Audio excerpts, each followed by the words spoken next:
네, 뉴스업 시작합니다. 9호 태풍 종다리가 북상하면서 우리나라는 올해 처음으로 태풍의 직접 영향권에 들겠습니다. 하지만 더위의 기세는 쉽게 꺾이지 않을 전망인데요. 기상캐스터 연결해서 자세히 알아보겠습니다. 윤수빈 캐스터.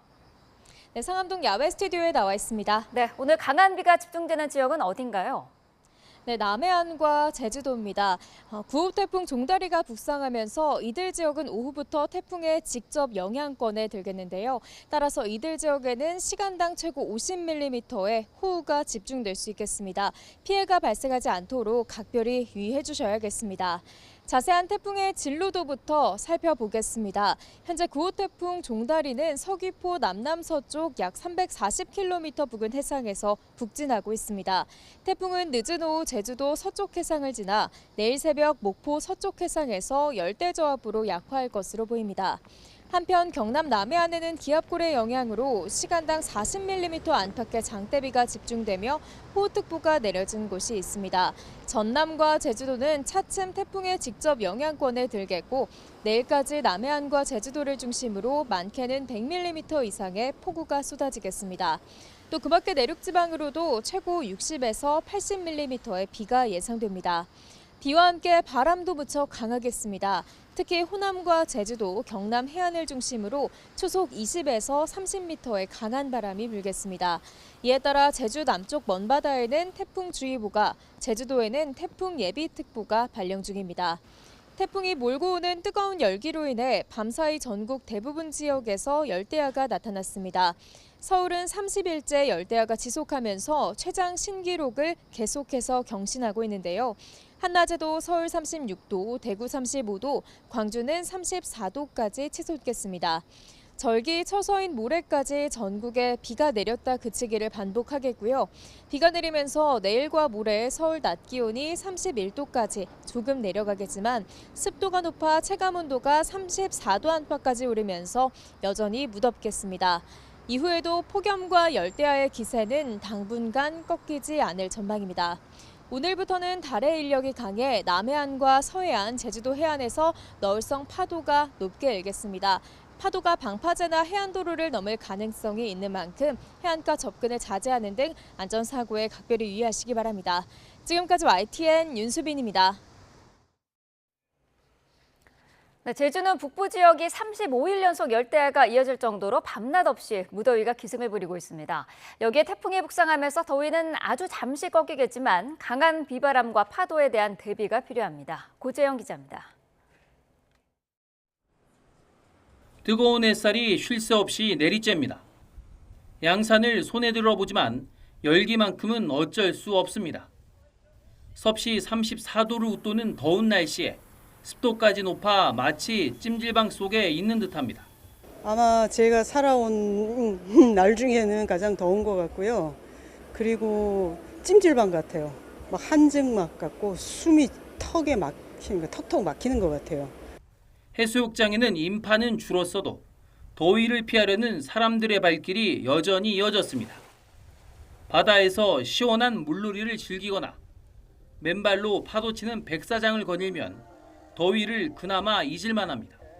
날씨는 너무 더운데 바다도 너무 예쁘고 바다도 너무 시원하고 아이들도 너무 즐겁게 놀아서 너무 좋은 것 같아요.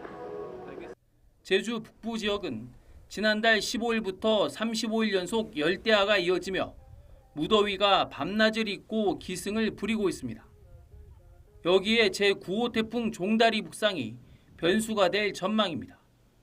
종다리는 20일 오후부터 21일 아침까지 제주에 시간당 30mm의 폭우를 쏟아부을 것으로 예상돼 더위는 잠시 꺾일 전망입니다. 하지만 태풍 피해도 예상되는 만큼 제주도는 비상 1단계를 발령하고 모든 해안가에 대피 명령을 내려 접근을 금지할 계획입니다. 기상청도 비바람과 월파 등 태풍 피해에 철저히 대비해달라고 밝혔습니다. YTN 고재영입니다. 한덕수 국무총리는 태풍 종다리와 관련해 관계부처와 지자체에 긴급 지시를 내렸습니다. 한 총리는 예상 경로상 태풍이 서해안을 따라 북상할 것으로 보이는 만큼 해안간을 중심으로 한 피해가 우려된다며 지난 7월 장마 기간 호우 피해를 본 지역에서 또다시 피해가 발생하지 않도록 긴급 점검하고 안전 확보를 위한 모든 조치를 하라고 말했습니다. 이어 경찰청과 해경청, 소방청, 지자체 등 모든 기관 역시 실시간으로 위험 정보를 공유하는 등 효과적으로 대응하기 위해 유기적으로 협력할 것을 당부했습니다.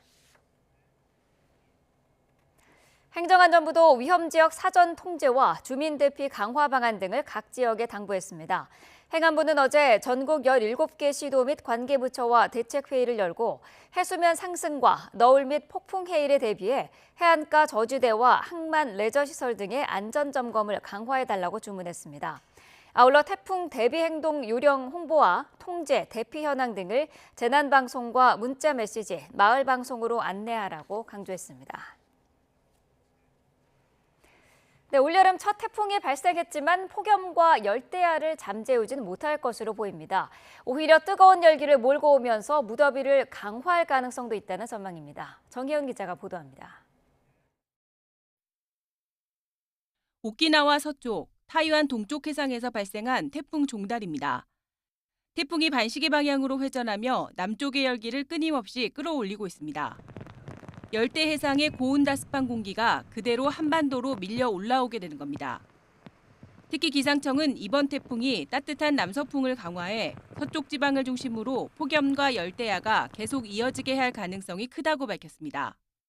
태풍이 몰고 온 열기로 인해서 야간에도 기온이 떨어지지 않으면서 폭염과 열대야는 지속되겠습니다. 태풍이 북상하면서 서울 낮 기온은 오늘 36도까지 치솟겠습니다. 내일도 기온은 31도지만 체감온도는 34도까지 오르겠습니다. 밤사이 열대야도 심해져 체감온도는 30도를 오르내릴 전망입니다. 기상청은 9호 태풍 종다리가 21일 수요일까지 덥고 습한 비를 몰고 올 것으로 예상했습니다. 특히 태풍이 지난 뒤에도 당분간 폭염과 열대야가 계속될 가능성이 큽니다. 이 뜨거운 수증기 자체가 우리나라 쪽으로 들어온다라는 부분, 이 두 가지 측면에서 앞으로 우리나라의 폭염과 열대야는 약화되기보다는 지속 또는 조금 더 강화될 가능성이 높습니다. 올여름 더위를 식히는 처서 매직도, 태풍 매직도 없는 이례적인 8월이 기록될 가능성이 커지고 있습니다. YTN 정혜윤입니다.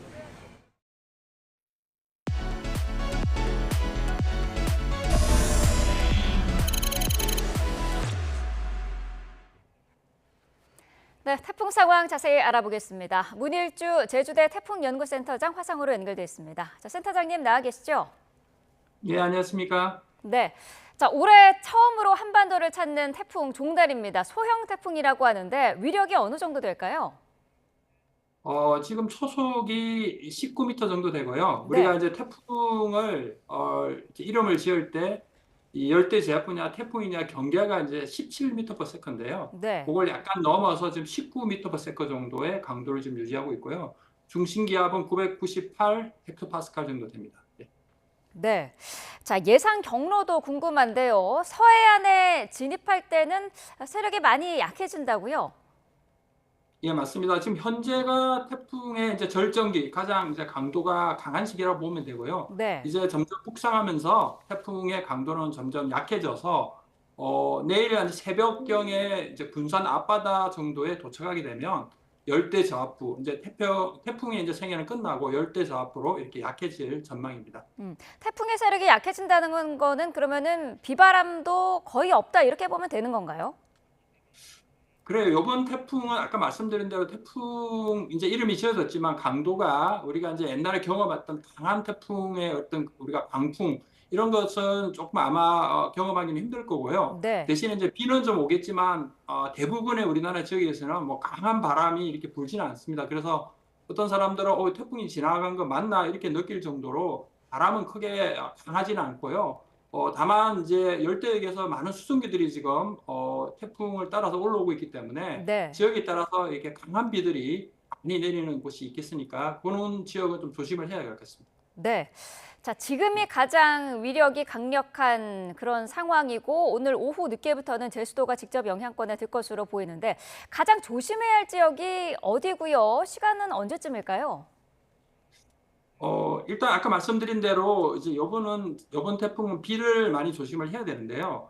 특히 그 따뜻하고 습한 공기가 북상하면서 제주도하고 남해안 지역에 많은 비를 좀 내릴 것 같습니다. 그래서 제주도는 한 100mm 정도까지 최대 우리가 예상을 하고 있고요. 그 네. 외에도 중부지방은 한 10mm에서 40mm 정도 감소를 예상을 하고 있습니다. 특히 요즘에 이렇게 내리는 비들이 이렇게 집중적으로 내리는 이제 폭우 형태로 내리고 있습니다. 그래서 네. 단기간에 많은 비가 이렇게 내릴 수가 있기 때문에 지역별로 잘 대비를 해야 될 것 같습니다. 네. 강풍 반경은 생각보다 좀 넓어 보이는 것 같은데 우리나라 전역이 강풍의 영향은 받는다고 봐야 될까요? 앞서 말씀드린 대로 이번 태풍의 그 최대 풍속은 19m/s로 다른 이제 보통 우리가 경험했던 강한 태풍보다는 좀 바람이 약합니다. 따라서 우리가 이제 강풍 반경을 얘기할 때는 초속 15m 반경을 얘기하는데요. 네. 일단 기상청의 예측을 보면 초속 15m 반경이 제주도를 포함해서 전라도 약간 육지는 약간만 포함이 되거든요. 그래서 대부분의 지역에서는 이렇게 강한 바람을 느끼지는 못할 정도의 그 정도 태풍이라고 보시면 되겠습니다. 네, 그렇군요. 자, 해수면의 온도가 높으면 태풍이 몸집을 키운다고 해서 걱정인데요. 종다리는 다행히 세력을 키우지는 않는다고 합니다. 이유는 어디에 있을까요? 사실 우리나라 주변의 수온만 보면 태풍이 상당히 발달할 걸로 예상을 할 수 있는데요. 사실은 이 수온이 첫 번째 요소이긴 하지만은 태풍이 이제 발달하기 위해서는 주변에 그런 종간장도 상당히 이제 많은 역할을 하게 됩니다. 근데 지금 이제 우리나라 주변에 이제 종간장을 보시면 중국 대륙 쪽에 지금 또 저기압이 하나 발달하고 있거든요. 네. 그 저기압 옆에 다시 태풍이라는 또 태풍도 저기압이기 때문에 저기압이 두 개가 이렇게 나란히 위치하고 있기 때문에 어떻게 보면 이 육지에서 이 발생한 이 강한 저기압이 태풍의 발달을 좀 막는 역할을 하는 것 같아요. 그래서 이 태풍이 이제 북상하면서 나중에 보시면은 이 태풍이 점점점 그 저기압이 흡수되는 형태로 가거든요. 그래서 이렇게 태풍이 자체적으로 좀 강하게 발달하지 못하고 주변에 이렇게 약간 에너지를 뺏기는 듯한 이런 종간장이 발달돼 있고요. 특히 이제 태풍 발생 위도가 되게 고위도에서 발생하지 않았습니까? 네. 24도 정도 되는데요. 보통 우리가 태풍 발생 위도가 12.5도니까 보통 발생하는 위도보다 10도 이상 높은 고위도에서 발생을 했습니다. 이렇게 이제 고위도에서 발생하다 보니까 태풍이 발달해서 점점 강화되려면 시간이 좀 필요하거든요. 근데 시간이 지금 우리가 발생하고 하루 만에 지금 거의 육지 근처로 오지 않습니까? 네. 이런 여러 가지 환경 때문에 주변의 수온은 높지만 태풍이 이번에는 크게 발달하지는 못할 것 같습니다. 네. 자, 이번 태풍으로 더위가 좀 잦아들까 기대가 있었습니다만은 오히려 더 더워진다는 전망이 있더라고요. 그 이유는 어디에 있을까요? 그렇죠. 보통 이제 태풍이 오게 되면 좀 시원해지는 이유가 첫 번째는 태풍이 지나가면서 바닷물을 크게 휘젓거든요. 그러면 네. 바닷물은 이제 찬물이 있기 때문에 이게 높아진 수온이 낮아지면서 우리나라 주변에 바닷물이 이제 식어지면서 우리나라에 좀 시원해지는 느낌 이런 게 있고요. 두 번째는 태풍이 이제 지나가면서 주변에 이제 기압장을 흔들면서 북쪽에서 찬 공기가 이렇게 내려오면서 우리나라가 좀 시원해지는 이런 것들이 이제 보통 이제 일어나는 현상인데요. 그렇지만 이 태풍이 또 다른 역할을 하는 게 앞서도 말씀드렸지만 태풍이 올라오면서 열대역에 아주 습하고 따뜻한 공기를 몰고 오거든요. 네. 이렇게 습한 공기가 이제 우리나라에 오게 되면은 요즘에 이제 열대야 때문에 많이 고생하지 않습니까? 네. 이 열대야라는 게 뭐냐면 사실 습도 때문에 이렇게 생기는 겁니다. 왜냐하면 낮에 햇빛이 이렇게 비쳐서 온도는 올라가고 사실은 밤 되면은 온도가 다시 뺏겨서 온도가 내려가야 되거든요. 근데 이게 습도가 높으면 우리가 지구 온난화도 우리가 이 온실 효과 때문에 우리 지구가 온도가 올라가듯이 이렇게 수증기가 많이 분포하고 습한 공기가 많이 분포를 하게 되면은 저녁에 온도가 떨어지지 않는 이런 열대 현상이 나타나는 겁니다. 따라서 이번에 이렇게 태풍이 북상하면서 많은 수증기를 가지고 오게 되면 저녁에 이런 열대 현상이 더 심해지는 그런 효과 때문에 태풍이 이제 더위를 좀 쫓아줄까 기대를 하시겠지만 이번 태풍 때문에 사실은 밤에 더 더워지지 않을까 이런 생각이 좀 듭니다. 네, 태풍 이후에 더위가 또 걱정이 되는 그런 상황인 것 같습니다. 올여름 들어서 태풍이 계속 한반도를 비껴가지 않았습니까? 이 한반도를 덮은 고기압 때문이라고 하는데 종다리 이후로 태풍의 길이 만들어졌다고 봐야 될까요? 예, 그 한반도를 덮은 고기압도 뭐 역할이 있지만 제 생각에는 북태평양 고기압이 지금 동쪽으로 이렇게 물러가 있다 보니까 태풍의 길이 이제 일본 쪽으로 열린 거거든요. 이 북태평양 고기압의 가장자리를 따라서 태풍이 보통 이동하기 때문에 고기압이 동쪽으로 이동하면 일본 쪽으로 많은 태풍이 가게 됩니다. 네. 최근에 4개 정도 태풍이 연달아서 일본으로 가지 않았습니까?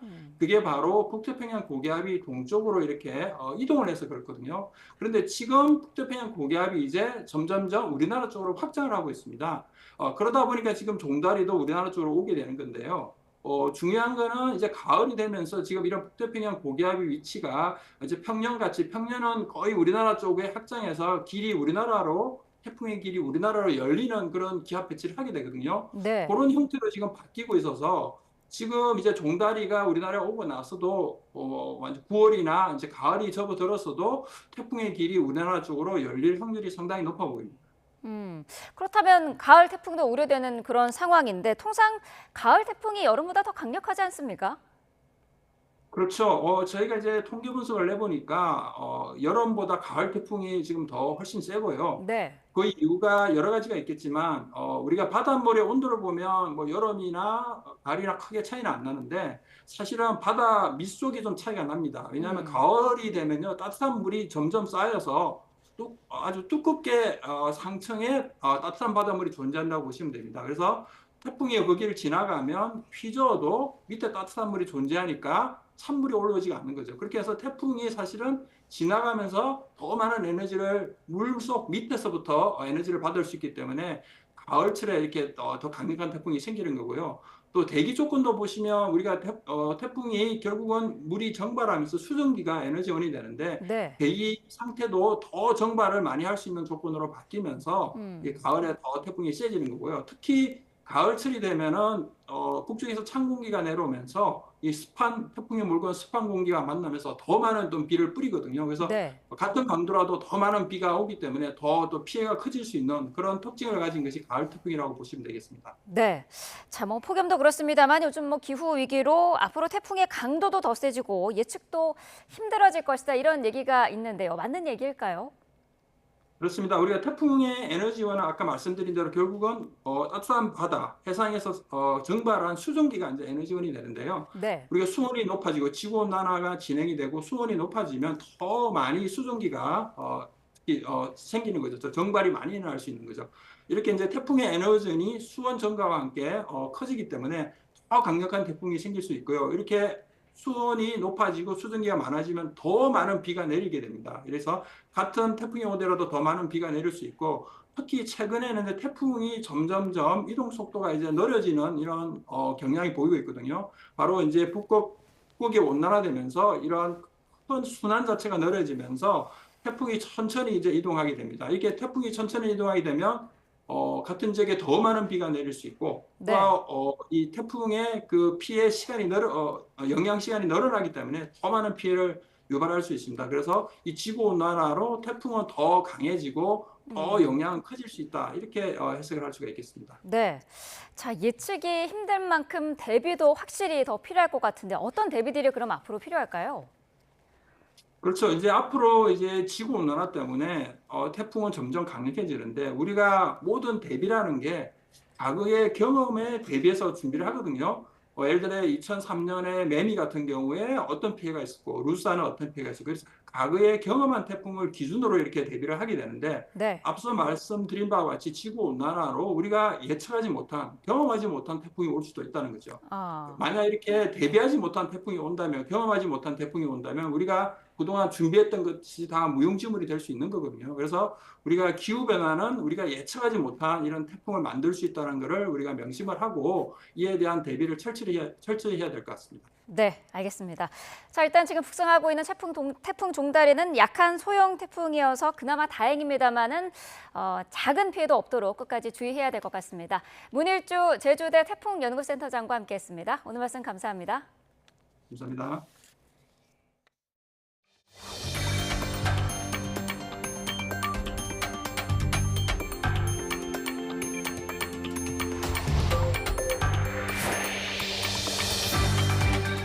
국민의힘 한동훈 대표께도 대표 회담을 제안드립니다. 국민의힘 한동훈 대표께도 대표 회담을 제안드립니다.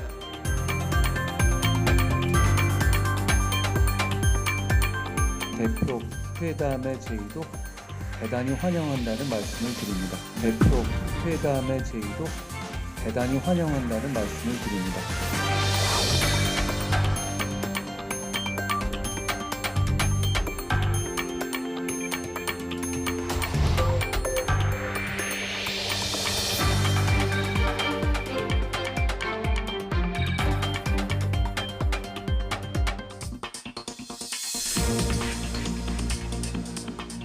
토달지 말고 특검법 발의하시기를 요청합니다. 이미 제출된 위헌적인 특검안을 철회하고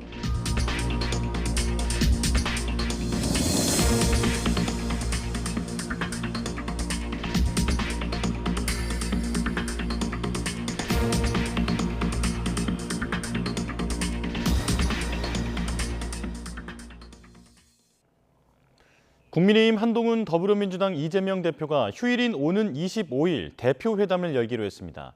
그간 야당이 추진해온 민생회복지원금 등을 두고 뚜렷한 시각차를 보여온 터라 회담에 오를 의제를 두고 적잖은 진통이 예상됩니다. 임성재 기자입니다. 국민의힘 한동훈 더불어민주당 이재명 대표가 오는 25일 대표회담을 열기로 했습니다. 연임에 성공한 이 대표가 한 대표를 향해 대화를 제안한 지 하루 만입니다. 대표 회담의 제의도 대단히 환영한다는 말씀을 드립니다. 조속한 시일 내에 시간과 장소를 잡았으면 좋겠습니다. 여야 대표 회담을 긍정적으로 생각하신다고 해서 지금 대표 비서실장에게 실무 협의를 지시해 놓은 상태이기도 합니다. 4월 총선 뒤 넉 달 만에 양당 수장으로 다시 맞붙게 된 두 대표가 민생 문제를 허심탄회하게 논의하자고 뜻을 모은 겁니다. 양측은 회담 테이블에 오를 의제엔 말을 아끼며 차차 협의해 나가기로 했는데 일주일도 채 남지 않은 시간, 넘어야 할 산이 한두 개가 아니란 분석입니다. 일단 국민의힘은 당론으로 추진 중인 금융투자소득세 폐지와 종합부동산세 상속세 개편 논의 등을 주요 의제로 삼아야 한다는 입장입니다. 민생개혁 법안 논의를 위한 여야정 협의체 가동과 국회 연금개혁 특위 구성 합의를 통해 28일 본회의를 민생국회의 출발점으로 만들 수 있기를 기대합니다. 이달 말까지 조건 없이 구성하자고 제안한 연금개혁 특위 문제를 야당이 어떻게 받아들일지도 변수입니다. 이에 민주당은 이 대표가 금투세와 상속세의 보완 가능성을 시사하는 등 세제 개편에는 비교적 전향적인 입장을 보이고 있지만 거부권 끝에 국회로 돌아온 25만 원법을 주요 안건으로 올리자고 제안할 가능성이 커 충돌이 예상됩니다.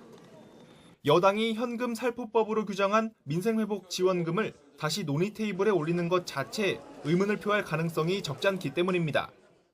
여당은 현금 살포 법안이라고 거짓 선동하며 민생 법안을 반대만 했지 국민의 고통을 책임지는 모습은 전혀 보이지 않고 있습니다. 최상병 특검법 역시 가장 큰 뇌관으로 꼽힙니다.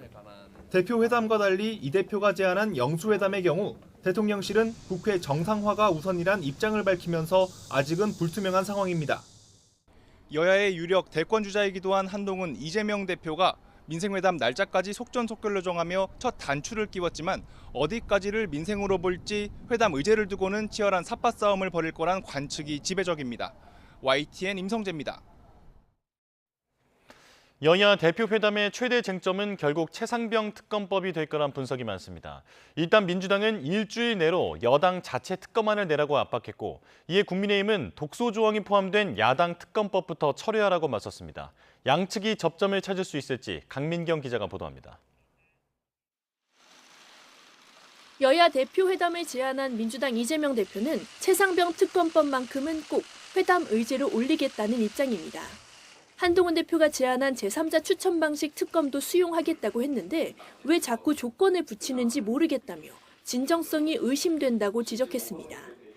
조건 붙이고 단서 달고 하는 건 결국 하지 말자는 얘기일 가능성이 많습니다. 진정성을 가지고 좀 임해 주시기를 부탁드리고. 민주당은 협상을 하려면 발을 빼지 말고 여당 자체 특검법부터 가져오라며 대여 압박에 고삐를 조였습니다. 그러면서 일주일 뒤인 오는 26일을 제출 시한으로 못 박았습니다. 저희가 시원하게 제안하지 않았습니까? 조건 달지 말고 토 달지 말고 특검법 발의하시기를 요청합니다. 반면 국민의힘은 제대로 협상을 하고 싶으면 민주당이 세 번째로 발의한 특검법부터 철회하라고 맞받았습니다. 대통령실까지 연루시킨 구명로비 의혹을 더한 법안을 내놓고도 제3자 추천 방식을 받겠다고 하는 게 어불성설이라는 논리로 방어막을 펼쳤습니다. 훨씬 더 위헌성이 강화된 흉기 같은 법안을 바로 즉시 내놨잖아요. 그게 진위가 어떤 것인지에 대해서는 여러 가지 생각이 있을 수 있을 것 같습니다. 특검 발의 시한을 제시한 데에도 불쾌감을 내비쳤는데 여당은 주문하면 법안이 나오는 아버지 1인 정당이 아니라고 꼬집었습니다. 또 야당이 특검을 서두르는 속내에는 정쟁을 일으키려는 의도가 있는 것 아니냐며 민주당의 민생협의 진정성에 물음표를 붙이기도 했습니다. 제3자 특검안을 수용하고 정쟁 국회를 민생 국회로 돌려놓을 진정성이 있다면 이미 제출된 위헌적인 특검안을 철회하고 여야 대표 회담 의제로 최상병 특검법을 올릴 것이냐 말 것이냐를 놓고 여야 대치가 격화할 가능성도 배제할 수 없습니다. 또 특검이 논의 테이블에 오른다고 해도 절충점을 찾기가 쉽지 않아 회담 성과에 악영향을 미칠 수 있다는 관측도 나옵니다. YTN 강민경입니다. 이재명 대표 2기 체제에 돌입한 더불어민주당이 첫 회의에서부터 여권을 향한 친일 공세로 포문을 열었습니다. 국민의힘은 명비어 천가 지도부라며 이른바 1극 체제 비판으로 맞불을 놨습니다. 이준엽 기자입니다. 연임에 성공한 이재명 대표는 진성준 정책위의장과 김윤덕 사무총장을 그 자리에 유임시켰습니다. 전략기획위원장에는 직전 비서실장인 천준호 의원, 후임 비서실장엔 이해식 전 수석대변인을 앉히며 친명 체제를 구축했는데 다만 비명계로 분류되어 온 조승래 수석대변인 임명은 탕평 인사로 꼽힙니다. 당무를 운영하고 집행함에 있어서 그만큼 훨씬 더 무게감을 가지고 총력을 다해서 어떤 일을 하겠다라는 그런. 이재명 2기는 대여투쟁과 민생을 양날개로 둘 사이 균형점을 잡으며 이른바 투트랙 전략으로 나서겠다는 방침입니다. 공식 활동 첫날 친일 공세로 정권을 정조준하는 동시에 에너지 고속도로 등 경선 공약을 거듭 강조하며 국가 미래 과제를 위한 특위 구성을 제안한 게 대표적입니다. 대통령실에서 배려해야 될 것은 대일본 제국 천황이 아니라 대한민국 국민의 마음입니다. 일제 과거사 문제에 중요한 건 일본의 마음이라는 대통령실 관계자 발언 논란을 지목한 건데 이에 국민의힘은 해당 발언은 그 취지를 오도하는 것이라고 맞서며 물러서지 않았습니다. 과거 논쟁을 벗어나 미래지향적 담론을 펼쳐나가자는 자신감 있는 한일 관계 구축이 본뜻이었다고 반박한 겁니다. 제가 말 전체를 보지 못했습니다만 그게 뭐 일본의 입장이 훨씬 더 중요한 거다 이런 취지를 말하는 것은 아니지 않았을까 싶습니다. 중요한 건 대한민국 국민의 마음이죠. 여기에 국민의힘은 새롭게 들어선 친명 중심 민주당 지도부를 향해 이재명 1극 체제가 완성됐다며 역공을 펼쳤습니다. 이 대표 한마디에 김민석 후보는 1위로 올라서고 반명 발언을 한 정봉주 후보는 끝내 낙선하는 등 전당대회는 친명 마케팅 경연장에 불과했다고 깎아내렸습니다. 그건 등 막말을 쏟아내며 낯뜨거운 명비 어천가를 힘차게 외친 후보들이 대거 당선되었습니다. 양당 모두 새 지도부의 진용이 꾸려지며 시작부터 팽팽한 신경전이 펼쳐지는 모습입니다. 입법 강행과 거부권으로 여야 대치가 반복되어 온 전국의 돌파구를 찾기 위한 주도권 싸움도 점차 치열해질 것으로 보입니다. YTN 이준엽입니다. 더불어민주당은 대통령실이 이재명 대표에게 축하난을 전달하려고 했지만 연락이 닿지 않았다는 보도는 사실이 아니라며 유감을 나타냈습니다. 민주당은 공지문을 통해 홍철호 정무수석이 축하난을 전달하기 위해 여러 차례 연락했지만 답을 받지 못했다는 보도에 이같이 반박했습니다. 이어 민주당은 정무수석 예방 일정을 조율하고 있었지만 축하난 전달과 관련한 어떤 대화도 나누지 않았다고 덧붙였습니다. 대통령실이 더불어민주당 이재명 대표에게 전달하려고 한 축하난과 관련해 공방이 이어지는 가운데 대통령실은 민주당 측에 여러 차례 연락했지만 아무런 연락을 받지 못했다고 재반박했습니다. 대통령실 고위 관계자는 정무수석실 직원들이 대통령 명의로 난을 전달하기 위해 일정을 잡아달라고 민주당에 여러 차례 연락했고 답이 오지 않자 정무비서관도 재차 연락했지만 민주당에서 아무런 답이 없었다고 밝혔습니다. 이어 대통령실에서는 이런 상황을 말했을 뿐인데 민주당이 마치 용산에서 없는 얘기를 만든 것처럼 대응하는 데 대해 서글픔을 느낀다며 왜 이렇게까지 신뢰를 깨는지 모르겠다고 지적했습니다. 앞서 대통령실은 이 대표 당선 축하난을 보내기 위해 여러 차례 민주당에 연락했지만 답을 받지 못했다고 밝혔고 민주당은 사실이 아니라고 유감을 표명했습니다.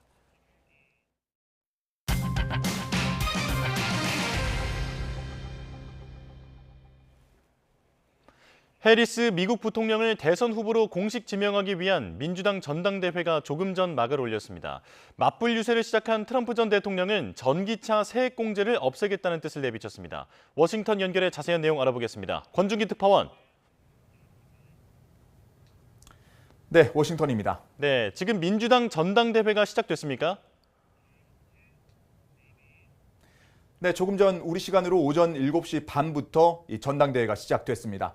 시카고에서 오늘부터 나흘 동안 행사가 이어질 예정입니다. 오늘 전당대회 무대는 조 바이든 대통령에게 스포트라이트가 집중됩니다. 바이든 대통령 딸인 애슐리 바이든과 질 바이든 여사에 이어 바이든 대통령이 무대에 올라 지지 연설에 나설 계획입니다. 자신의 재임 기간 성과를 내세우고 민주주의 수호와 중산층 강화 기조를 이어갈 적임자는 해리스라는 메시지를 내놓을 것으로 보입니다. 한 달 전 공화당 전당대회 때만 해도 패색이 짙었던 민주당이 후보 교체로 분위기 반전에 성공하면서 이번 전당대회는 더욱 뜨거운 열기 속에 막을 올렸습니다. 오바마와 클린턴 전 대통령 등 민주당 주요 인사들이 내일과 모레 무대를 장식하고 해리스 부통령의 대선 후보 수락연설은 마지막 날인 목요일 밤 우리 시간으로는 금요일 오전으로 예정이 돼 있습니다. 네, 미국 최고의 팝스타인 테일러 스위프트의 등장 가능성도 점쳐진다고요? 그렇습니다. 민주당 전당대회에는 존 레전드와 민디 켈링 등 여러 스타들도 참여합니다. 아직 공식적으로 이름을 올리진 않았지만 비욘세와 테일러 스위프트도 무대에 오를 수 있다는 관측이 나오고 있습니다. 특히 테일러 스위프트는 지난 2020년 대선 때 바이든 대통령에 대한 지지를 선언해 큰 영향력을 발휘했던 만큼 이번에도 해리스 지지에 나설지 관심입니다. 이런 가운데 트럼프 전 대통령은 자신의 SNS에 테일러 스위프트와 팬들이 자신을 지지하는 사진을 게재하고 수락한다는 글을 썼습니다. 하지만 이 사진들은 AI로 생성한 가짜 이미지인 것으로 알려져 비판의 대상이 됐습니다. 오늘 전당대회에서는 한반도 정책 등을 포함한 새 정강 정책도 채택할 예정이라고요? 네, 민주당 정강 정책은 사실상 해리스의 대선 공약집이라고 할 수 있는데요. 잠시 후에 대의원 투표를 통해 공식 채택할 예정입니다. 여기에는 트럼프가 북한 김정은에게 아첨하며 독재자와 러브레터를 주고받았지만 바이든 대통령은 역사적인 캠프 데이비드 3국 정상회의 등으로 동맹과 함께 북한 위협에 대응해왔다는 내용이 담겼습니다. 그러면서 북한 도발에 맞서 우리 동맹들, 특히 한국의 곁을 지켜왔고 앞으로도 그럴 것이라고 강조하고 있습니다. 다만 4년 전 정강 정책과 비교하면 북한을 비핵화시키겠다는 목표와 또 인권 문제가 빠져 있어 여러 해석을 낳았습니다. 이런 가운데 트럼프 전 대통령은 경합주 순회 유세를 시작했죠. 그렇습니다. 트럼프 전 대통령은 오늘 펜실베이니아를 시작으로 금요일까지 7개 경합주를 돌 예정입니다. 트럼프는 유세 현장에서 전기차를 구입하면 제공하는 $7,500 세액공제는 웃기는 일이라며 폐지를 시사했습니다. 직접 들어보시죠. But it's going to be a smaller, much smaller market. They don't go far enough and they're very expensive. So what I would do is very strongly, I would rescind the mandate because the mandate is ridiculous. People want to buy a gasoline-powered car. 트럼프는 또 이 보편적 관세 공약을 강조하면서 한국을 거론하기도 했습니다. 과거 자신의 재임 시절 한국을 상대로 픽업 트럭 관세를 유지해 미국 자동차 산업을 살렸다고 말했습니다. 또 해리스 아버지가 마르크스주의자 교수였다며 해리스의 경제 공약은 공산주의자라는 공세도 이어갔습니다. 지금까지 워싱턴에서 전해드렸습니다. 이게 무슨 장면일까요? 미국 공화당 트럼프 후보가 자신의 SNS에 직접 게시한 사진인데 이 해리스 부통령으로 보이는 여성이 옛 소련 국기를 바라보면서 제복 입은 군중 앞에 서 있습니다. 트럼프 주장대로 해리스가 정말 공산당원이라도 된 걸까요? 사실 AI로 조작된 사진입니다. 지금 미국은 대선을 앞두고 AI 조작 이미지로 몸살을 앓고 있는데요. 최근엔 더 해괴망측한 영상이 SNS에서 유포됐습니다. 해리스 부통령과 트럼프 후보가 연인이 된 건데요. 17초짜리 영상인데 두 사람이 사랑을 키우고 아이를 낳는 과정까지 담겨 있습니다. 당연히 가짜고요. 직접 보겠습니다. 자, 지금 영상을 보면 두 사람이 사이좋게 손을 잡고 걸어가고 있고요. 중간에 생략된 장면들이 있는데 결국 마지막에는 트럼프 대통령의 아이로 보이는 아동을 해리스 부통령이 안고 있는 모습까지 볼 수 있습니다. 당연히 가짜입니다. 다시 한번 강조해서 말씀드리겠습니다. 자, 다음 사진도 살펴볼까요? 자, 이번엔 이것도 트럼프 후보가 직접 SNS에 올린 사진인데요. 팝스타 테일러 스위프트와 팬들이 자신을 지지하는 모습이 담겨 있습니다. 여기에 트럼프는 수락한다라고 글귀까지 적었는데요. 막강한 팬덤을 지닌 테일러 스위프트는 정치권에서도 영향력이 큰 인물입니다. 지난 대선 때는 바이든 대통령을 지지했는데 이번에는 아직까지 누구를 지지한다 밝히지 않아서 큰 관심을 받고 있는 상황인데요. 이런 가운데 트럼프 후보가 직접 가짜 뉴스를 유포한 셈이죠.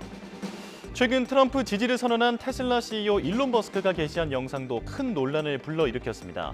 지난달 26일 머스크는 해리스 부통령이 바이든 대통령에 대해서 매우 늙었다는 취지로 표현하고 자신은 여성 그리고 유색 인종이라서 다양성 차원에서 발탁됐다고 말하는 영상을 올렸는데요. 3일 만에 조회수가 1억 2천만 회나 될 정도로 파급력이 컸습니다. 이것도 물론 조작된 영상인데요. 직접 보겠습니다. 자, 자신이 직접 해리스 부통령이 스스로에 대해서 얘기를 하는 모습인데요. 자, 나는 민주당의 후보다. 왜냐하면 바이든 대통령이 토론에서 노망이 났기 때문이다 라는 표현까지 극단적인 표현을 쓰고 있습니다. 그리고 나는 다양성 측면에서 고려된 인사라서 지금 이렇게 후보로 채택이 됐다라는 말까지 하고 있죠. 자, SNS에서 이렇게 AI로 조작된 사진과 영상이 무분별하게 유포되자 미국 내에서는 서둘러서 규제책을 마련해야 한다는 목소리가 높습니다. 미국 언론들은 AI 이미지가 이번 대선에서 파괴적인 영향을 미칠 수 있고 유권자들에게 큰 혼란과 혼돈을 초래할 수 있다고 경고하고 있는데요. 온라인과 AI가 만나 거짓 정보의 폭발이 일어날 수 있는 상황, 미국뿐 아니라 우리도 대비해야 하는 일입니다.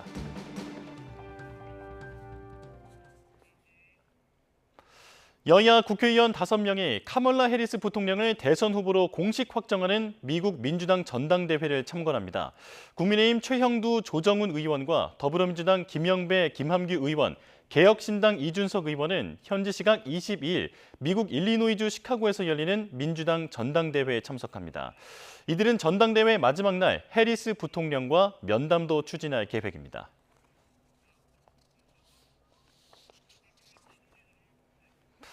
미국은 이스라엘이 가자지구 휴전 협상 중지안을 수용했다며 이제는 하마스가 응해야 한다고 압박했습니다. 이스라엘의 수도 텔아비브에서 폭발물이 터져 1명이 숨지고 1명이 다쳤는데 하마스는 자신들의 소행이라고 밝혔습니다. 신웅진 기자의 보도입니다.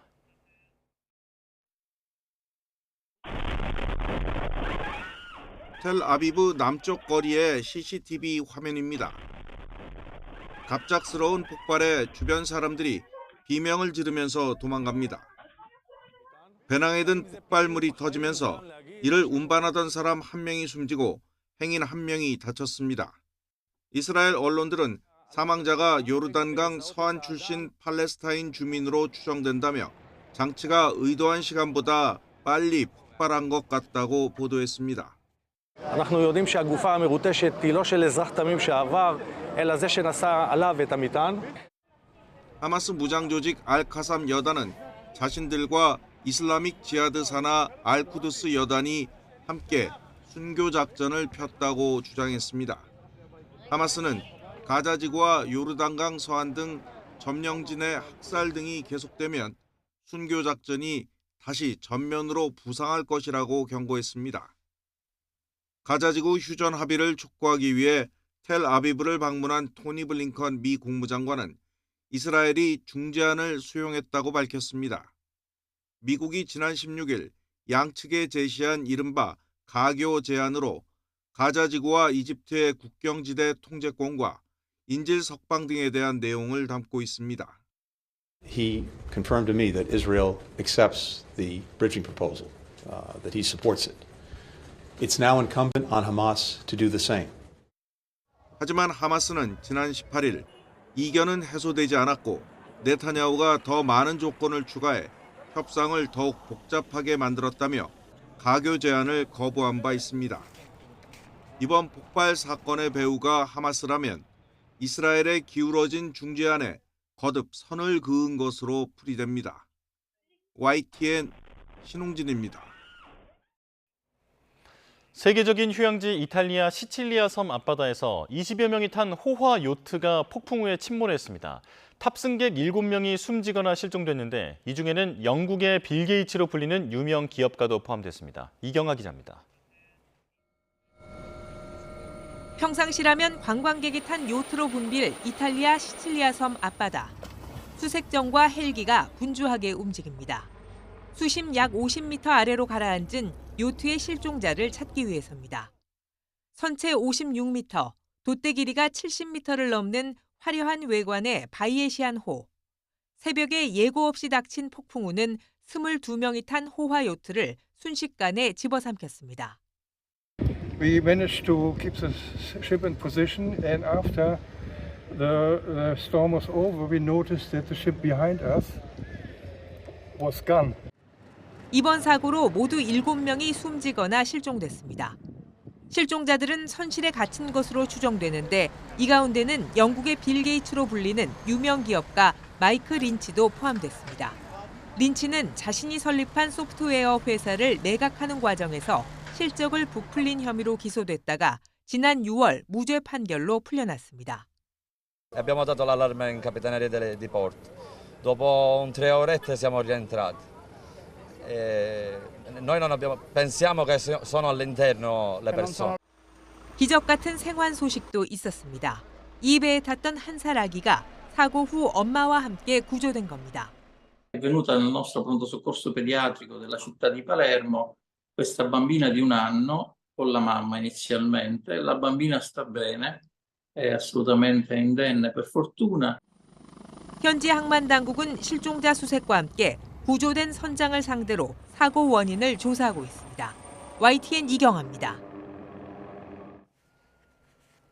경기도 김포의 한 가구 제조 공장에서 불이 나 소방당국이 한때 대응 2단계를 발령했습니다. 공장 기숙사에 있던 직원들이 신속히 대피해 다친 사람은 없었습니다. 손효정 기자입니다. 새빨간 화마가 건물 전체를 집어삼켰습니다. 붉은 물줄기를 연신 뿌려보지만 불길은 쉽게 잡히지 않습니다. 경기도 김포의 가구 제조 공장에서 불이 난 건 어젯밤 11시쯤. 소방당국은 신고 접수 20여 분 만에 대응 2단계를 발령하고 인근 소방서 12곳에 인력과 장비를 투입했습니다. 불이 난 공장 주변엔 이렇게 다른 공장과 주택이 밀집해 있습니다. 소방당국은 불이 다른 곳으로 번지지 않도록 대응 단계를 높여 진화 작업을 벌였습니다. 화재 당시 공장 기숙사엔 직원 14명이 있었지만 모두 무사히 대피했고 다친 사람은 없었습니다. 저희도 놀래가지고 갑자기 나온 거라 짐도 갑자기 싸갖고 온 거라서요. 어떻게 될지 모르니까 급하게 나오느라고. 지금 중요한 것만 물건만 챙겨가지고 나온 거라. 불에 타기 쉬운 가구가 쌓여 있고 공장 동과 동 사이가 좁은 탓에 큰 불길을 잡는 데만 6시간 가까이 걸렸습니다. 가구 공장 6개 동이 모두 탔고 근처 다른 업체 일부도 피해를 입었습니다.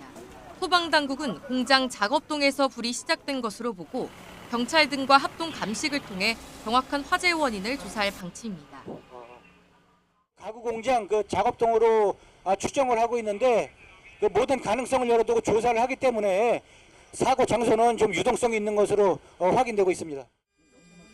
최근 아파트 지하 주차장 전기차 화재로 큰 피해가 발생한 인천에선 또다시 비슷한 화재 신고가 접수됐습니다. 상가 건물 지하 주차장 1층에 있던 승용차에서 불이 났지만 20여 분 만에 완전히 꺼졌고 인명 피해는 없었습니다. 해당 차량은 전기차가 아닌 휘발유 차량인 것으로 파악됐는데 소방당국은 화재 원인과 피해 규모를 조사하고 있습니다.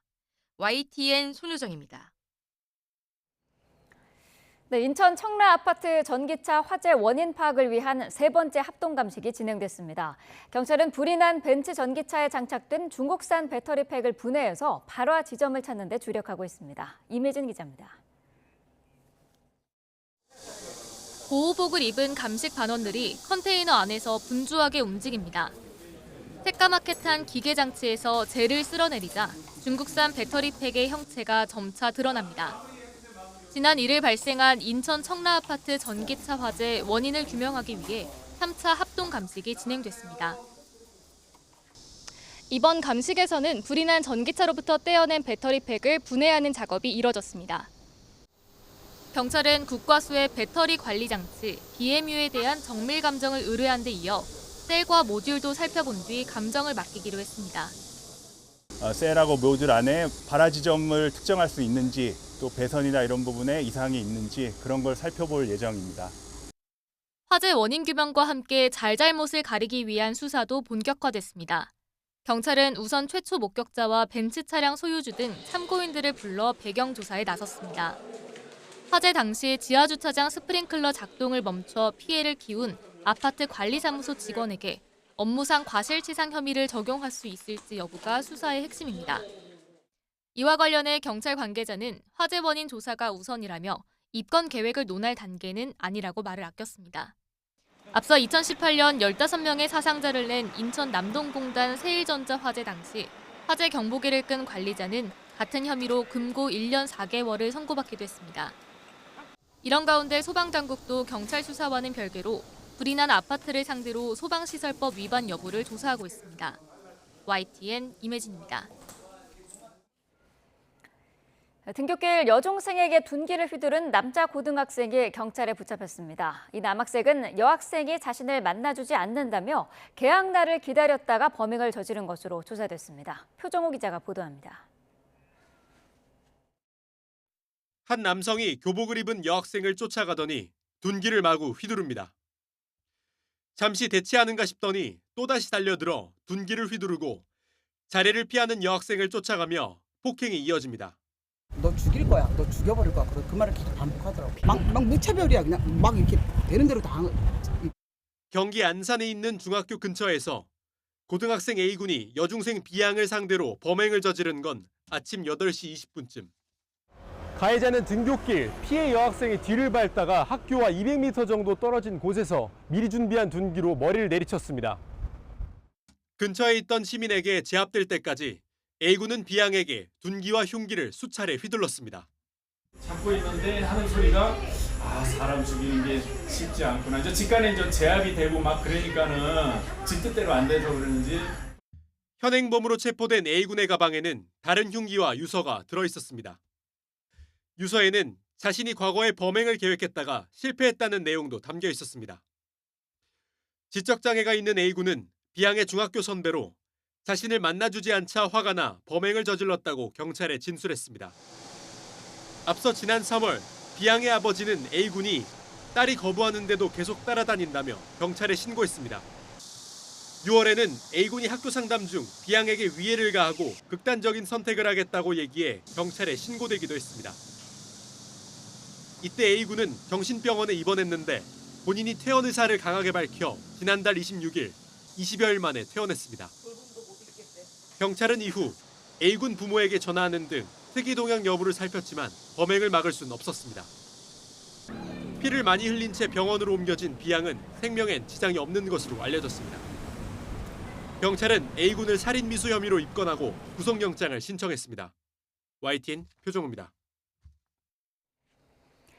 네, 경찰이 술에 취해 전동 스쿠터를 몬 혐의를 받는 그룹 방탄소년단 BTS 멤버 슈가의 소환 조사 일정이 이번 주 중에 결정될 것으로 보인다고 밝혔습니다. 경찰 전 관계자는 기자간담회에서 수사팀에서 슈가의 소환 조사 일정을 조율하고 있다며 이같이 말했습니다. 또 슈가 측이 야간 조사를 요청해도 응하지 않을 거라며 주말에 조사하는 일도 없을 거라고 덧붙였습니다. 술을 마신 채 운전하다가 뺑소니 사고를 낸 의혹을 받는 트로트 가수 김호중 씨가 두 번째 재판에서 혐의를 모두 인정했습니다. 김 씨는 고개를 숙였지만 일부 극성 팬들은 음주운전 처벌을 강화하는 이른바 김호중 방지법 추진에 강하게 반발하고 있습니다. 김철희 기자입니다. 첫 재판에서 기록을 보지 못했다며 혐의 인정 여부를 밝히지 않았던 가수 김호중 씨. 한 달여 만에 열린 2차 공판에서 모든 공소 사실을 인정한다고 밝혔습니다. 다만 변호인은 음주 사고 피해자와 합의했다며 합의서를 증거로 제출했습니다. 검찰은 김 씨 등에게 공동정범 관계를 규정한 형법 30조를 추가로 적용하기로 했습니다. 김 씨를 대신해 매니저가 자수하고 소속사 대표가 범행을 은폐하는 과정이 각각 이루어진 게 아니라 세 사람이 함께 모의하고 실행한 만큼 범죄 행위를 직접 실행한 정범으로 처벌하겠다는 취지입니다. 김 씨 자백으로 재판은 10분 만에 끝났지만 서초동은 김 씨를 응원하려는 팬들로 오전 내내 붐볐습니다. 재판 1시간 전부터 법정 앞에 줄지어 섰던 팬들은 정작 취재진 앞에서는 말을 아꼈습니다. 어차피 좋게 안 써주실 거니까 했습니다. 우리 김 씨 사고 이후 모방 범죄가 잇따르면서 음주 측정 직전 술을 마시는 술탁이나 운전자 바꿔치기 등을 방지하는 이른바 김호중 방지법도 국회에서 추진 중입니다. 이에 반발한 일부 열성 팬들은 법안을 낸 의원실에 문자나 전화 폭탄을 퍼붓거나 국회 입법예고 게시판에 법안에 특정인 이름을 붙이는 건 지나치다는 등의 반대 의견을 적극적으로 남기고 있습니다. 김 씨를 둘러싼 사회적 논란과 갈등은 현재 진행형인 건데 형사재판 1심은 다음 달 30일 종결 절차를 밟은 뒤 이르면 10월쯤 선고가 이뤄질 전망입니다. YTN 김철입니다. 경기도 전체 노선버스의 90%가 소속된 버스노조가 사측과의 단체 교섭 결렬을 선언하고 경기지방노동위원회에 노동쟁의 조정을 신청했습니다. 경기도 버스노동조합협의회는 또 오는 22일 조합원을 대상으로 파업 찬반 투표를 진행하는데 다음 달 3일 조정회의가 최종 결렬되면 4일부터 전면 파업에 돌입할 방침입니다. 앞서 노사는 단체 교섭을 진행했지만 임금 인상안과 준공영제 임금 협정서 적용 대상 노선을 놓고 이견을 좁히지 못했습니다. 코로나19 재유행 확산이 심상치 않은 가운데 방역당국은 이달 말 환자가 한 주에 35만 명에 달할 것으로 전망했습니다. 다만 경증 환자가 대부분이라 감염병 등급을 상향하진 않을 것이라면서 치료제 공급과 고위험군 관리에 집중하겠다고 강조했습니다. 백종규 기자입니다. 최근 병원을 찾아 코로나19 검사를 받은 환자 대부분이 확진 판정을 받을 정도로 코로나 확산세가 무섭습니다. 방역당국은 이번 달 말을 재확산의 고비로 보고 있는데 한 주에 35만 명까지 환자가 나올 것으로 전망했습니다. 올여름 폭염이 좀 심하다 보니까 냉방이라든지 환기 부족이 또 좀 더 영향을 미친 것으로 그렇게 보여서 호흡기 감염병 전파에 별로 좋지 않은 그런 상황이긴 합니다. 증상이 있는데도 검사를 받지 않는 확진자까지 더하면 숫자는 더 커질 수 있지만 정부는 지금 상황을 충분히 관리 가능한 수준으로 판단하고 있습니다. 유행하는 KP3 변이 바이러스가 이전 오미크론과 차이가 없고 환자 대부분이 경증이라 감염병 등급을 상향하지 않고 환자 발생 추이를 지켜보겠다는 겁니다. 방역당국은 일단 요양병원 등 감염 취약시설에서 일주일 안에 2명 이상의 환자가 나오면 보건소에 신고하게 하는 등 고위험군 관리를 강화하겠다고 설명했습니다. 또 치료제와 진단키트 수요 예측에 실패해 품귀 현상이 벌어지고 있는 점을 인정하면서도 일시적 현상이라고 거듭 강조했습니다. 그러면서 코로나 먹는 치료제 26만 명분을 이번 달 말까지 차질 없이 도입하겠다면서 이번 주까지 6만 명분, 다음 주에는 14만 명분을 추가로 공급할 것이라고 덧붙였습니다. 오늘부터 담당 약국의 정기 공급 물량이 확대되고 있고요. 8월 말까지는 전국의 담당 약국에 여유 물량까지 충분히 공급할 것으로 그렇게 예상하고 있습니다. 추석 방역과 관련해선 환자 발생 추세 예측이 어려운 상황이라 상황을 지켜본 뒤 추석 일주일 전까지는 방역 지침을 발표하겠다고 밝혔습니다. YTN 백종규입니다. 코로나 감염으로 입원한 18세 이하 환자가 빠르게 늘고 있습니다. 질병관리청 자료를 보면 지난 4일부터 10일까지 일주일 동안 18세 이하 코로나 입원 환자는 모두 70명으로 집계됐습니다. 미취학 아동이 절반 이상을 차지했고 7세에서 18세에서도 24명이 입원 치료를 받았습니다. 대다수 전공의가 돌아오지 않는 상황에서 병원들은 병상을 줄이는 등 응급실 운영을 축소하고 있습니다. 그런데 응급실을 찾는 환자는 오히려 늘다 보니 오는 추석 연휴쯤이 고비가 될 수 있다는 분석입니다. 김주영 기자입니다. 최근 전국 상당수의 병원 응급실들은 전공의가 대거 빠진 여파에 시달리고 있습니다. 전문의들에게 오랜 시간 일이 몰리다 보니 피로도가 극심해졌고 결국 진료를 일시 중단하거나 축소하는 사태가 이어지는 겁니다. 병원들은 어쩔 수 없이 응급실 병상을 줄이는 지경에 이르렀습니다. 전국 응급의료기관 408곳 가운데 인력 부족 등을 이유로 응급실 병상을 축소한 기관이 올해 초와 비교해 4배나 늘었습니다. 반면 응급실을 찾는 사람들은 점점 늘고 있습니다. 전공의 집단 사직 다음 달이었던 지난 3월엔 응급실을 찾는 환자가 전국에서 46만 명이었지만 지난달엔 55만 명을 넘겼습니다. 시간이 지난다고 더 나아질 기미도 없습니다. 하반기 전공의 모집에 지원율이 극히 낮아 진행했던 추가 모집엔 고작 21명만 지원했습니다. 인력난은 계속될 수밖에 없는데 특히 일반적으로 응급 환자가 몰리는 추석 연휴가 고비가 될 수 있다는 우려가 나옵니다. 일단 정부는 응급실 인력을 확보하고 효율화하겠다며 큰 문제가 없을 거란 입장입니다. 아직 그 응급실의 이런 진료 상황이 크게 이제 부담이 크게 발생하는 상황은 아니라고 보고 있습니다만은 지속적으로 지자체와 관계 기관과 협력해서 응급실 진료 공백이 없도록 지속적으로 관리해 나갈 계획입니다. 하지만 남아있는 의료진의 과부하가 점점 심해지는 상황에서 의료 대란을 막을 현실적인 대책이 필요하다는 지적입니다. YTN 김주영입니다.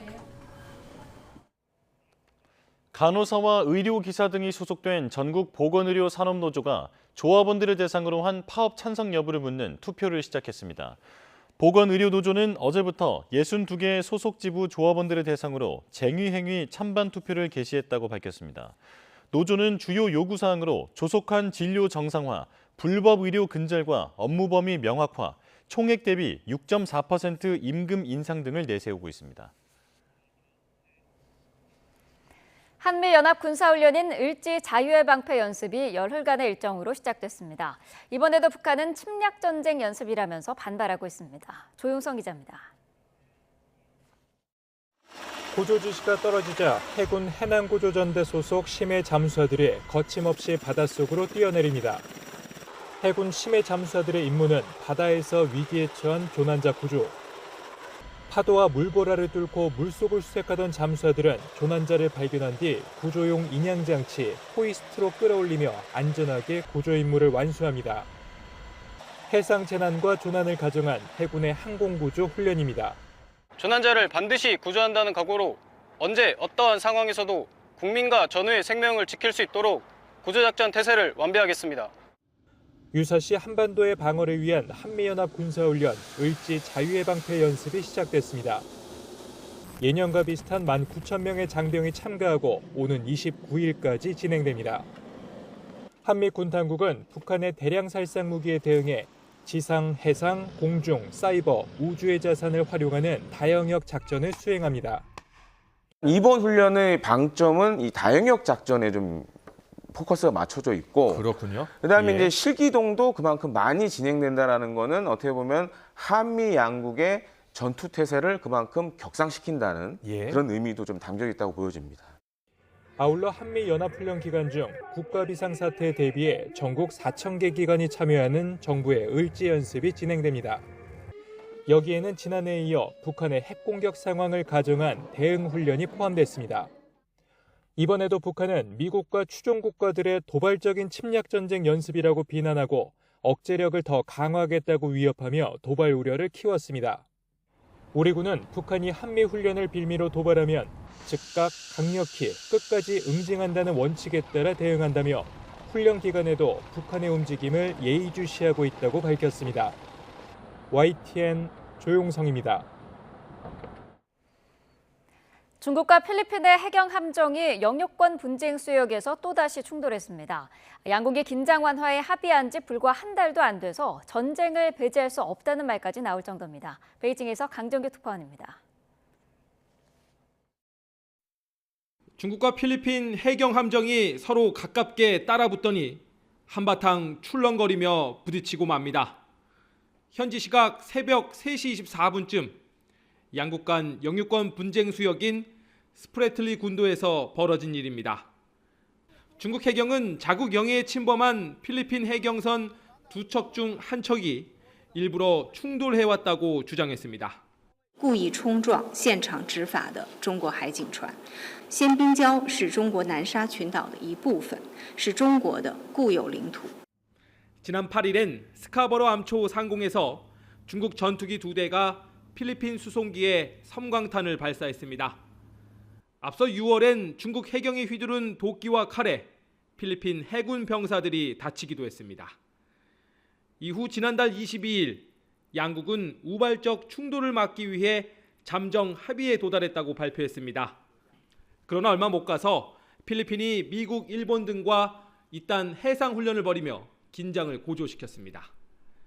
중국 전문가들 사이에선 전쟁도 배제할 수 없는 일촉즉발의 위기란 말이 공공연히 나올 정도입니다. 目的是通过频繁的这种低烈度的挑衅，在逐步的蚕食南海控制权的同时为美国介入南海问题去制造一种借口。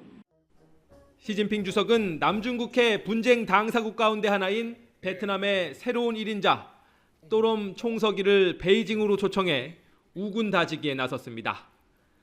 타이완 해협에선 30시간 넘게 해양 순찰을 벌이며 국지적 우위를 굳혀가고 있습니다.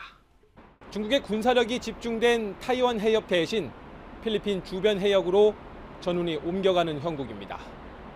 베이징에서 YTN 강정규입니다. 중동발 전운이 고조되고 다음 달 미국 금리 인하 기대감도 고조되면서 국제 금값이 사상 최고치를 기록하고 있습니다. 금값 고공행진은 당분간 이어질 것으로 보입니다. 류환웅 기자가 보도합니다. 금값이 그야말로 금값이 되고 있습니다. 올 초에 트라이온스당 2,073달러였던 국제 금 선물 가격은 가파른 상승세를 나타내다 지난 18일 장중에 사상 최고가인 2,549달러를 찍고 2,545달러로 장을 마쳤습니다. 시장에서는 미국 경기 침체 우려에다 러시아 우크라이나 전쟁과 이스라엘 이란 전쟁 가능성 등 지정학적 위험이 커지며 대표적 안전자산인 금 선호 현상이 커지고 있다고 보고 있습니다. 여기에 다음 달 미국 금리 인하 기대감이 고조되면서 금값 상승세 기울기는 더 가팔라지고 있습니다. 금값은 또 다른 안전자산인 달러화 가치와는 반대로 움직이는 경향을 띠고 있어 달러화 가치가 내려가면 금값은 오르기 마련입니다. 미 중앙은행인 연방준비제도가 다음 달 금리를 인하할 것이란 기대감이 시장에는 만연해 있습니다. Waiting for the September rate cuts, which I think are pretty much expected and priced in. So unless something happens in September, or unless, the Fed is going to give us some surprising views that they have. 미 금리 인하 기대감은 지난달 미국의 저조한 고용 지표로 뉴욕 증시가 폭락하면서 증폭되기 시작했습니다. 시카고 상품거래소의 페드워치는 72% 확률로 다음 달 금리 인하를 예측하고 있습니다. 시장에선 이번 주 23일로 예정된 제롬 파월 미 연준 의장의 잭슨 홀 연설에서 진일보한 금리 인하 신호를 기대하고 있습니다. 미 금리 인하가 단행되면 각국의 금리 인하가 도미노 현상처럼 일어날 것으로 예상됨에 따라 당분간 금값 고공행진은 지속될 것으로 보입니다. YTN 유환홍입니다. 국제 금값이 온스당 2,500달러를 넘어서면서 금괴 한 개 가격이 사상 처음으로 100만 달러, 약 13억 3천만 원을 넘어선 것으로 나타났습니다. 금 현물 가격은 현지 시간 19일 오후 1시 41분쯤 전 거래일보다 0.2% 하락한 온스당 2,501.74달러에 거래됐습니다. 블룸버그 통신은 국제 금값이 사상 첫 온스당 2,500달러를 넘어서면서 표준 금괴 한 개 가격이 처음으로 100만 달러를 돌파했다고 소개했습니다. 뉴욕 증시의 3대 주가 지수가 5거래일 연속 강세를 이어갔습니다. 뉴욕 증권거래소에서 다우존스 지수는 전장보다 0.58% 오른 4896.53의 거래를 마감했습니다. S&P 500 지수는 0.97% 오른 5608.25, 나스닥 종합지수는 1.39% 오른 17876.77의 장을 마쳤습니다. 기술주 강세가 두드러진 가운데 주요 IT 기업 중 엔비디아가 다시 종가 기준 130달러를 넘어서면서 마이크로소프트를 제치고 시가총액 2위 자리를 탈환했습니다.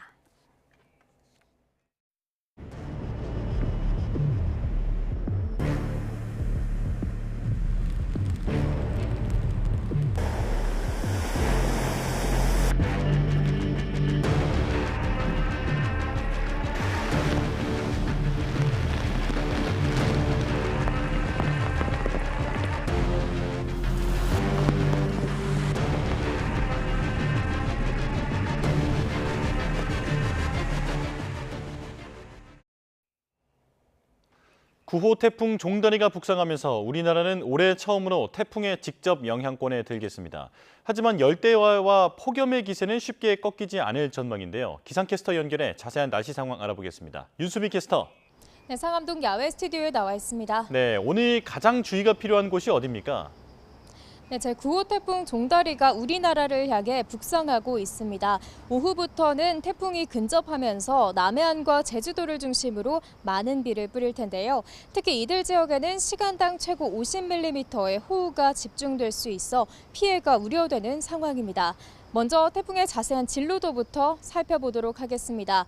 제9호 태풍 종다리는 서귀포 남남서쪽 약 340km 부근 해상에서 북진하고 있습니다. 태풍은 늦은 오후 제주도 서쪽 해상을 지나 자정을 전후해 목포 서쪽 해상에서 열대저하부로 약화할 것으로 보입니다. 한편 경남 해안에는 기압골의 영향으로 시간당 40mm 안팎의 장대비가 집중되며 호우특보가 내려진 곳이 있습니다. 전남과 제주도는 차츰 태풍의 직접 영향권에 들겠고 내일까지 남해안과 제주도를 중심으로 많게는 100mm 이상의 폭우가 쏟아지겠습니다. 또 그 밖에 내륙 지방으로도 최고 60에서 80mm의 비가 예상됩니다. 비와 함께 바람도 무척 강하겠습니다. 특히 호남과 제주도, 경남 해안을 중심으로 초속 20에서 30m의 돌풍이 몰아치겠습니다. 이에 따라 제주 남쪽 먼바다에는 태풍주의보가, 제주도에는 태풍 예비특보가 발령 중입니다. 그런데 태풍으로 비가 내려도 더위를 식히지는 못한다고요? 네, 맞습니다. 태풍이 몰고 온 뜨겁고 습한 공기가 우리나라로 유입되면서 더위 기세를 오히려 더 부추기겠습니다. 지난 밤사이 서울은 30일째 열대야가 나타나면서 최장 열대야 일수를 연일 경신하고 있는데요. 한낮에도 최고 기온이 36도까지 치솟으면서 무척 덥겠습니다. 여전히 전국 대부분 지역에 붉은색으로 표시된 폭염경보가 발령 중입니다. 오늘도 찜통 같은 더위가 기승을 부리겠는데요. 서울과 대전의 한낮 기온 36도, 대구 35도, 광주는 34도까지 치솟겠고요. 이렇게 기온이 크게 오르면서 남해안과 제주도를 제외한 내륙 지방은 한때 5에서 60mm의 요란한 소나기가 지나겠습니다. 절기 처서인 모레까지 전국에 비가 내렸다 그치기를 반복하겠습니다. 비가 내리면서 내일과 모레 서울은 낮 기온이 31도까지 조금 내려가겠지만 습도가 높아 체감온도는 34도 안팎으로 여전히 무덥겠고요. 이후에도 폭염과 열대야는 당분간 계속될 전망입니다. 오늘부터는 달의 인력이 강해 남해안과 서해안, 제주도 해안에서는 너울성 파도가 매우 높게 일겠습니다. 파도가 방파제나 해안도로를 넘을 가능성이 있는 만큼 이 지역에 계신 분들은 해안가 접근을 자제하셔야겠습니다. 지금까지 YTN 윤수빈입니다. 네, 조금 전에 들으신 것처럼 올여름 첫 태풍이 발생했지만 폭염과 열대야를 잠재우진 못할 것으로 보입니다. 오히려 뜨거운 열기를 몰고 오며 무더위를 장기화할 가능성이 있다는 전망입니다. 정혜윤 기자입니다. 오키나와 서쪽, 타이완 동쪽 해상에서 발생한 태풍 종달입니다. 태풍이 반시계 방향으로 회전하며 남쪽의 열기를 끊임없이 끌어올리고 있습니다. 열대 해상의 고온다습한 공기가 그대로 한반도로 밀려 올라오게 되는 겁니다. 특히 기상청은 이번 태풍이 따뜻한 남서풍을 강화해 서쪽 지방을 중심으로 폭염과 열대야가 계속 이어지게 할 가능성이 크다고 밝혔습니다. 태풍이 몰고 온 열기로 인해서 야간에도 기온이 떨어지지 않으면서 폭염과 열대야는 지속되겠습니다. 태풍이 북상하면서 서울 낮 기온은 오늘 36도까지 치솟겠습니다. 내일도 기온은 31도지만 체감온도는 34도까지 오르겠습니다. 밤사이 열대야도 심해져 체감온도는 30도를 오르내릴 전망입니다. 기상청은 9호 태풍 종다리가 21일 수요일까지 덥고 습한 비를 몰고 올 것으로 예상했습니다. 특히 태풍이 지난 뒤에도 당분간 폭염과 열대야가 계속될 가능성이 큽니다. 이 뜨거운 수증기 자체가 우리나라 쪽으로 들어온다라는 부분, 이 두 가지 측면에서 앞으로 우리나라의 폭염과 열대야는 약화되기보다는 지속 또는 조금 더 강화될 가능성이 높습니다. 올여름 더위를 식히는 처서 매직도, 태풍 매직도 없는 이례적인 8월이 기록될 가능성이 커지고 있습니다. YTN 정혜윤입니다. 연일 무더위가 이어지면서 온열 질환자 수가 2,800명을 넘었습니다. 질병관리청 온열 질환 응급실 감시 체계를 보면 그제 하루 온열 질환자가 41명 발생해 올해 누적 환자는 2,814명으로 집계됐습니다. 이는 온열 질환 감시 체계 운영이 시작된 지난 2011년 이후 두 번째로 많은 환자가 나온 지난해보다 4명 적은 수준이어서 2위 기록을 경신할 것으로 전망됩니다. 온열 질환 추정 사망자는 나오지 않아 24명을 유지했습니다. 연일 이어지는 폭염에 더해 태풍 종다리가 고온다습한 공기를 몰고 오면서 오늘 전력 수요는 또다시 사상 최대치를 기록할 것으로 전망됩니다. 전력거래소는 오늘 최대 전력 수요는 오후 4시에서 5시 사이 96.6기가와트에 이를 것으로 예상했습니다. 예상대로라면 어제 사상 최대를 기록했던 95.6기가와트를 하루 만에 또 경신하게 됩니다. 전력거래소는 최대 전력 수요 시간대 공급 예비력은 7.3기가와트, 예비율은 7.6%로 전력 수급은 안정적일 것으로 예측했습니다. 다만 태풍 종다리의 이동 경로와 영향 범위가 유동적이어서 이번 주까지는 높은 수준의 전력 수요가 유지될 것으로 내다봤습니다. 올여름 전력 수요는 지난 5일과 12일, 13일에 이어 어제까지 5차례나 최대 기록을 경신했습니다.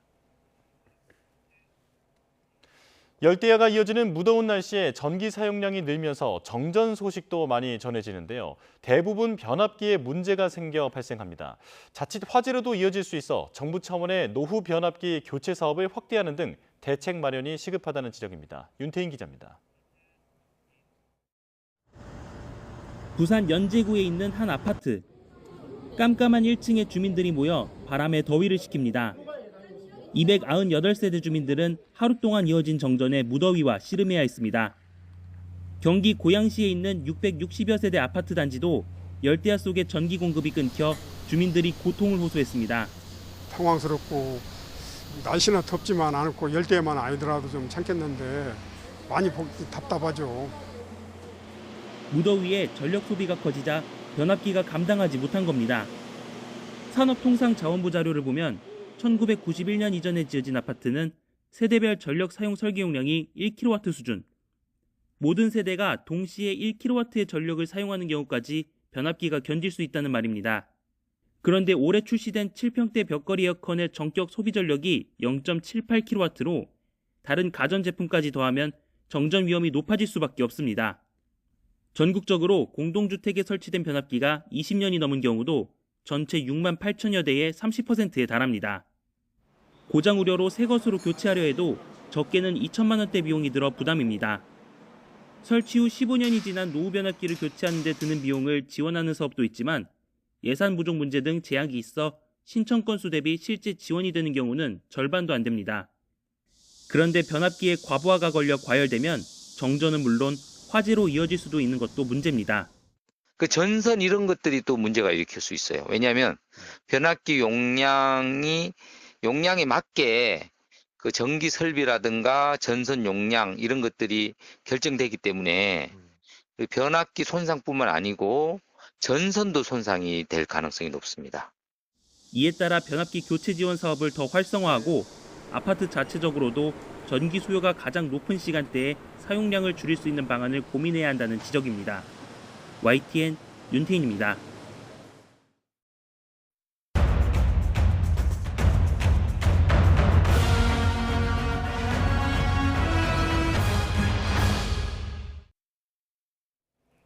폭염이 기승을 부리고 있는 올여름, 극지방의 빙하도 빠른 속도로 줄어들고 있습니다. 이대로라면 최저치를 경신할 가능성도 있는데요. 특히 비교적 얇은 어린 얼음이 늘어나면서 해빙 감소를 부추기고 있습니다. 기후재난의 최전선을 들여다보는 지구의 맥박, 장하영 기자가 북극해 데이터를 살펴봤습니다. 가을부터 얇은 얼음판으로 얼어붙는 북극해.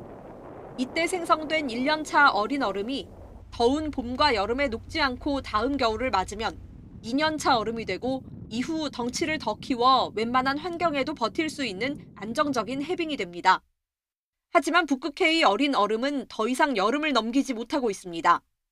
7월 북극 해빙은 지난 36년간 계속 줄었습니다. 올여름에도 그린란드 북쪽의 큰 해빙이 일주일도 안 되는 기간에 무너져 내리는 모습이 위성으로 포착됐습니다. 북극해는 육지로 둘러싸인 해양 분지로 알래스카 북쪽의 보퍼트 해류가 어린 얼음을 키우는 역할을 해왔습니다. 하지만 이젠 녹은 얼음들이 그린란드 동쪽 프람 해협으로 쓸려가 버리는 걸 막지 못합니다. Si sta riducendo nonostante le grandi nevicate degli ultimi mesi di aprile e maggio. Pensate che nell'arco di soli 20 giorni, nel mese di luglio, ha fatto così tanto caldo, tanto da ridurre lo spessore frontale di ben 2 metri. 어린 얼음이 늘어난 북극 해빙은 바람과 해류에 더 취약해집니다. 역대 해빙 면적 최저치를 기록한 2012년, 그해 8월 강한 폭풍이 불었는데 얇은 얼음이 버티지 못하고 무너졌고 9월에 속수무책으로 해빙이 줄어들었습니다. 역대급 해수면 온도를 기록하고 있는 올해도 2012년과 비슷한 추이를 보이고 있습니다. 해빙이 면적 감소하게 되면 그 반사돼서 우주로 되돌아가는 그 태양 복사 에너지 양이 줄어들게 되니까 더 많은 양이 해양에 수가 되게 되겠고, 그래서 여러 가지 요인들이 복합적으로 작용해서 전지구 평균 또는 뭐 저희도 비교했을 때 한 2배에서 4배 정도 온도가 더 빠르게 상승하고 있다고 알려져 있습니다. 1980년대 북극해의 3분의 1을 차지했던 4년 이상 두꺼운 얼음은 이제 1% 수준으로 줄었습니다. 더운 바다가 해빙의 성장을 방해하고 얇아진 얼음은 작은 태풍과 파도에도 부서져 바닷물로 흩어지는 악순환이 이어지고 있습니다. YTN 장하영입니다.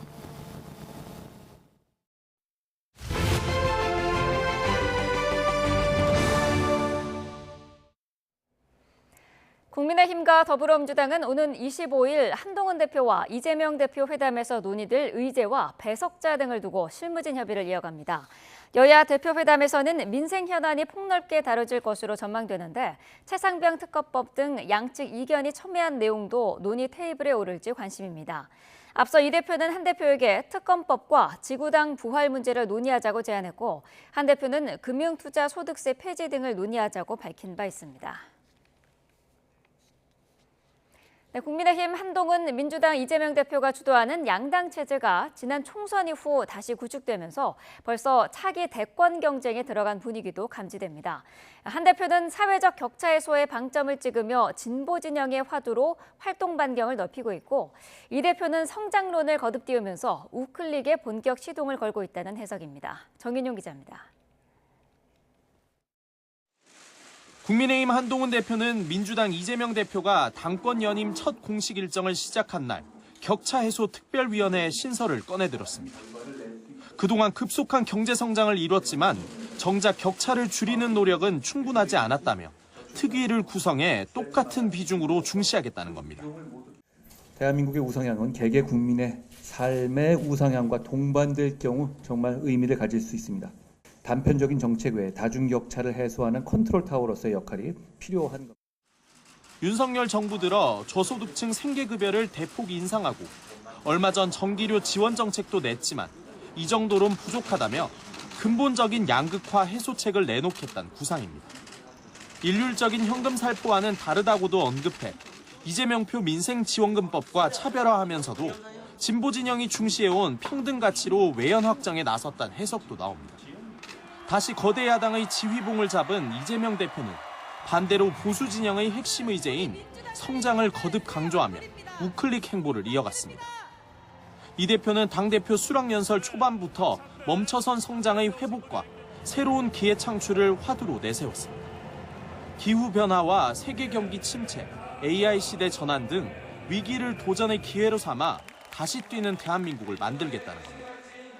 지속 성장의 길을 찾아야 합니다. 한겨울에 밀짚 모자를 사는 것처럼 경기 침체기인 지금이 바로 국가가 투자할 때입니다. 특히 금융투자 소득세부터 종합부동산세, 상속세까지 어떤 의제도 자유롭게 다룰 수 있다며 진보 진영에서 예민한 세금 완화에도 열린 입장을 드러냈습니다. 여야의 유력 대권 후보인 한 대표와 이 대표 모두 중도층 잡기, 외연 확장에 나서면서 벌써부터 대권 경쟁이 시작된 게 아니냐는 관측입니다. 오로지 민생만을 외치며 여야 대표회담에 서로가 신속히 뜻을 모은 것도 일찌감치 차기 대권을 바라본 행보의 일환이라는 분석도 나옵니다. YTN 정인용입니다.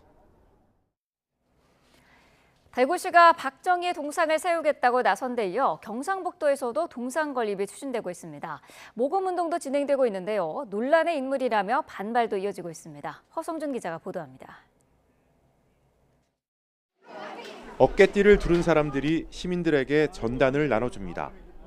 335 모여 시민들과 토론하며 사업의 정당성을 알립니다.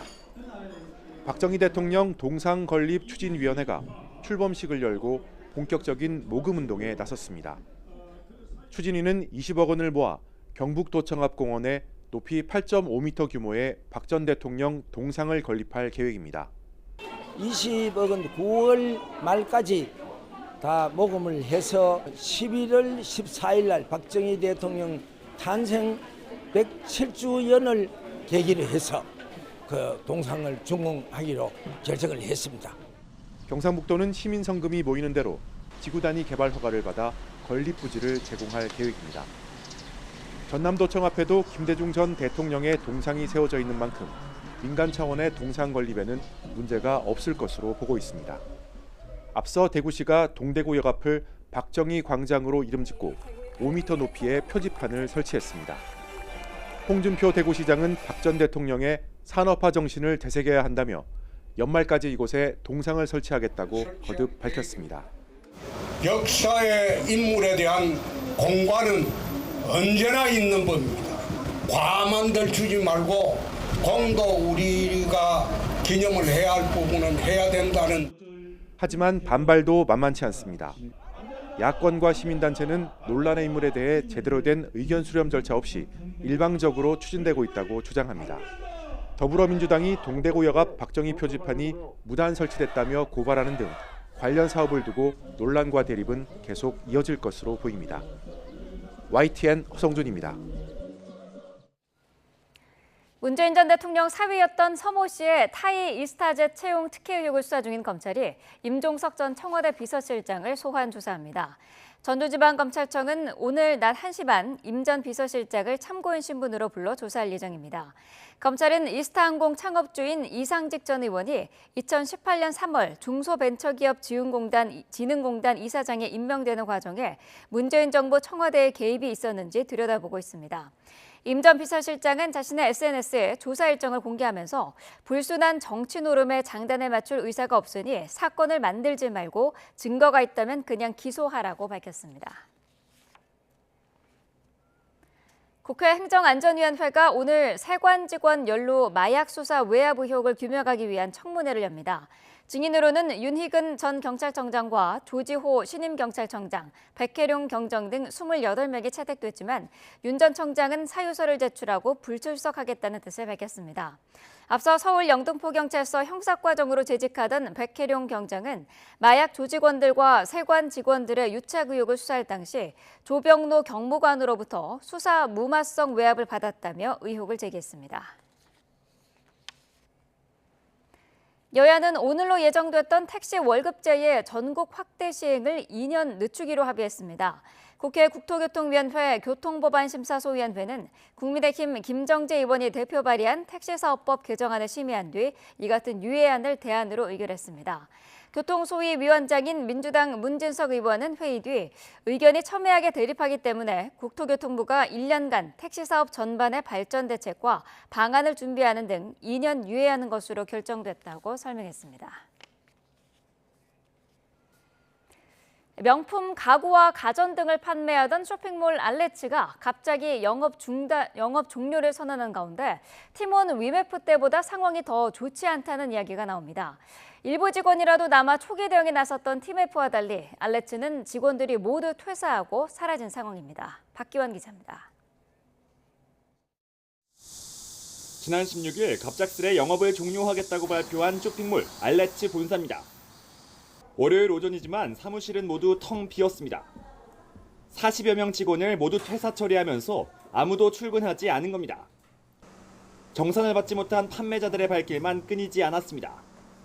당장 7월 판매 대금 정산 주기가 이번 달 말 돌아오지만 팀원 위메프 같은 피해가 반복되자 이제는 희망을 품기도 어렵습니다. 저희는 1억 1천만 원 정도 됩니다. 31일부로 영업을 종료한다라는 공지를 띄워서 폐업은 확정적이지 않나 합니다. 지푸라기 잡으려고 일단 오늘 나온 거고 누구라도 나와서 좀 말을 해줬으면 좋겠는데. 속이 타들어가는 건 소비자들도 마찬가지입니다. 거금을 들여 산 가구나 가전제품이 배송 도중에 판매자의 요청으로 취소됐지만 환불받을 방법도 마땅치 않습니다. 없는 돈에 그냥 모아가지고 집사람도 이제 나이가 있으니까 OLED로 샀거든요. 근데 얘네들이 금요일 날 그것을 막아버리니까 소비자들이 어떻게 할 수도 없고 이렇게 다 철수해버리고. 아직 미정산이 현실화하진 않았지만 알레츠 모회사 인터스텔라는 영업 손실이 누적돼 자본 잠식에 빠진 지 오래입니다. 일단 판매자들은 형사 고소를 진행하고 소비자들은 카드사와 PG사 등을 상대로 환불 요구에 나설 계획입니다. 문제는 이 같은 상황이 더 확대될 수도 있다는 분석입니다. 이커머스에 대한 소비자 신뢰가 악화돼가지고 거래할 사람들이 이제 거래를 하지 않으면서 한계 기업들이 지금 도산하기 시작하는 그런 사태로까지 지금 확산될 가능성까지 있어서. 팀원 IMF 미정산 사태에 이어 소규모 전문 쇼핑몰인 알레츠까지 바닥을 드러내면서 온라인 유통산업 전체로 사태가 번질 수 있다는 우려의 목소리도 나오고 있습니다. YTN 박견입니다. 네, 팀원과 위메프에 이어 같은 큐텐그룹 계열사인 인터파크 커머스도 기업 회생 절차를 신청한 가운데 법원이 이번 주 대표를 불러 신문하기로 했습니다. 또 두 회사가 신청한 보전 처분과 포괄적 금지 명령을 모두 받아들였는데 이에 따라 회생이 개시되기 전까지 법원 허가 없이는 자산을 처분하거나 채무를 갚을 수 없고 강제 집행도 불가능해졌습니다. 네. 조금 전에 들은 속보 한 가지 전해드리겠습니다. 우리 군이 밝힌 내용인데요. 오늘 새벽에 북한군 1명이 강원도 고성에서 귀순을 했다는 속보가 들어와 있습니다. 다시 한번 전해드리겠습니다. 오늘 새벽 북한군 한 명이 강원도 고성에서 귀순을 했다고 우리 군 당국이 밝혔습니다. 신원을 확보한 뒤에 관계기관으로 인계할 예정이고요. 우리 군이 감시 장비로 이 군인을 포착을 해서 유도 작전을 진행을 했다고 합니다. 넘어온 과정 등 조사 중 북한군의 넘어온 과정 등을 지금 조사 중이고요. 이 과정에서 북한군의 특이 동향은 아직까지 없는 것으로 확인됐다고 우리 군이 밝히고 있습니다. 다시 한번 전해드리겠습니다. 오늘 새벽 북한 군인 한 명이 강원도 고성에서 귀순을 했다고 우리 군이 밝혔습니다. 자, 주민이 아닌 북한 군인이 귀순을 한 경우는 지금 이례적인 일인데요. 자, 오늘 새벽이었습니다. 북한군 한 명 강원도 고성에서 귀순을 했고요. 신원을 확보한 뒤에 관계기관으로 군이 지금 인계를 한 상태입니다. 우리 군이 감시 장비로 이 군인을 포착해서 유도 작전을 진행을 했고요. 현재 넘어온 과정 등에 대한 조사가 진행 중입니다. 이 과정에서 아직까지는 북한군의 특이 동향은 없는 상태로 밝혀지고 있습니다. 좀 더 구체적으로 내용이 들어오는 대로 다시 전해드리도록 하겠습니다.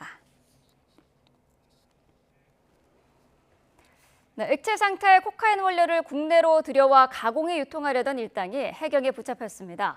이들로부터 압수한 코카인은 모두 60kg, 200만 명이 투약할 수 있는 양인데 유통 과정에서 적발된 사례 가운데 국내 최대 규모입니다. 배민혁 기자입니다. 모자를 눌러 쓴 남성이 양손에 커다란 가방을 들고 엘리베이터에 탑니다. 남성 집을 급습해 가방을 열어보니 벽돌처럼 생긴 노란색 물건이 무더기로 쏟아집니다. 캐나다 국적의 50대 남성 A씨가 국내에 유통할 목적으로 갖고 있던 코카인입니다.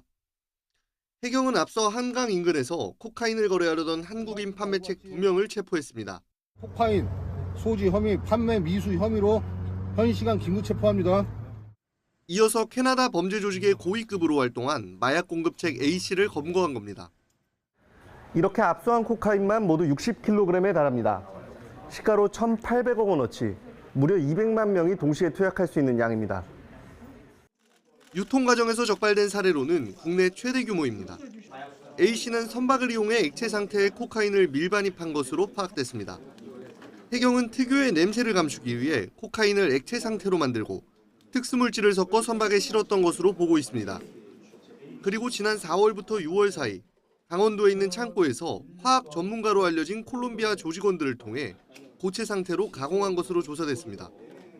해경은 A씨가 과거 미국과 캐나다에서 코카인을 밀반입하다 검거된 전력이 있고 압수한 코카인의 과거 캐나다에서 활동한 마약 조직의 영문 명칭이 각인돼 있다며 캐나다 범죄 조직이 연계된 것으로 보고 있습니다. 북미에서 유통되고 있는 코카인을 캐나다 범죄 조직원이 직접 국내에 들어와 밀반입, 가공, 유통까지 가담한 최초의 사건일 뿐 아니라 국내 연계 마약 조직의 유통 관계 등에 대하여 철저하게 밝혀나가도록 하겠습니다. 해경은 A씨 등 3명을 마약류관리법 위반 혐의로 구속하고 코카인 가공 과정에 가담한 외국인 2명을 쫓고 있습니다. YTN 배민혁입니다. 네, 탯줄이 달려있는 신생아를 저수지해버린 20대 엄마가 경찰에 자수했습니다. 미혼모인 이 여성은 혼자 낳은 아기가 숨을 쉬지 않아 겁이 나서 범행했다고 진술했습니다. 김기수 기자입니다. 저수지 한쪽에 소방차가 줄지어 서 있습니다. 소방대원들이 저수지 앞을 분주하게 오갑니다. 지난 15일 오후 6시 반쯤 영아 시신이 저수지 물 위에 떠 있다는 신고가 접수됐습니다. 영아 시신이 발견된 곳입니다. 발견 당시 태반과 탯줄이 그대로 달려 있었습니다. 시신은 부패되기 직전의 상태였던 것으로 확인됐습니다. 시신이 건진 후에였어요. 그리고 이쪽에다가 시신을 하얀 천을 덮어놓고 수사하는 사람들이 왔다 갔다 하면서 뭐 이러면서 그 폴리스 라인을 치놓고. 영아 시신이 발견된 다음 날 20대 친모 A씨가 경찰에 자수했습니다. A씨는 미혼의 무직 상태로 혼자 거주하고 있던 것으로 확인됐는데 저수지에서 영아 시신이 발견됐다는 언론 보도가 잇따르자 심적 압박감을 느꼈던 것으로 보입니다. 경찰 조사에서 A씨는 예정일보다 일찍 양수가 터져 집에서 혼자 아이를 낳았다면서 출산 후 아이가 숨을 쉬지 않았고 이에 겁이 나 저수지에 유기했다고 진술했습니다. 하지만 경찰은 정확한 사망 시점과 원인을 확인하기 위해 국립과학수사연구원에 영아 부검을 의뢰했습니다. 경찰 관계자는 영아의 사망 시점에 따라 아동학대 살해 혐의 적용 여부를 검토할 수 있다고 설명했습니다. 출산한 지 얼마 안 된 A씨의 건강 상태를 고려해 불구속 상태로 조사하고 있지만 부검 결과에 따라선 수집된 증거 등을 바탕으로 구속영장을 신청하는 것도 검토하고 있습니다. YTN 김기수입니다.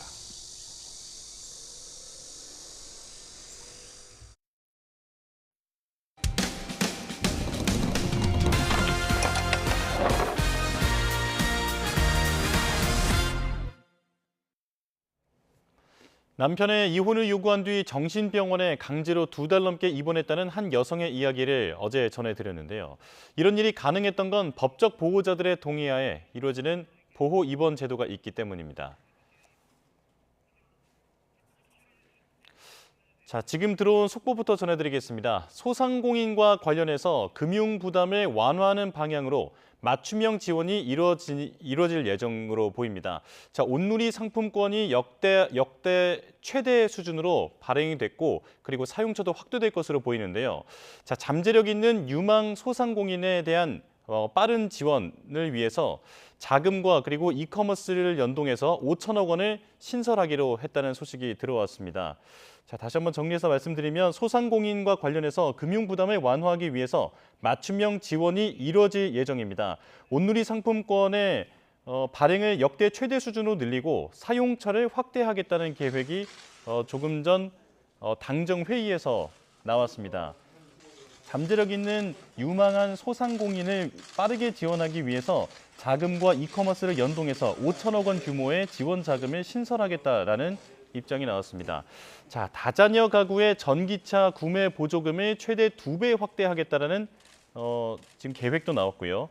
그리고 전기차 화재 예방을 하기 위한 충전기를 보급을 9만 대까지 확대하겠다는 내용도 나왔습니다. 자, 이공계 지원 확대책도 나왔는데 석박사 연구 장려금을 현행에서 2배로 확대하겠다라는 계획도 나왔습니다. 자, 지금 당정의 회의에서 나오는 내용들을 계속해서 전해드리고 있는데요. 자, 온누리 상품권을 역대 최대 5.5조 원으로 확대하겠다라고 당정에 밝혔습니다.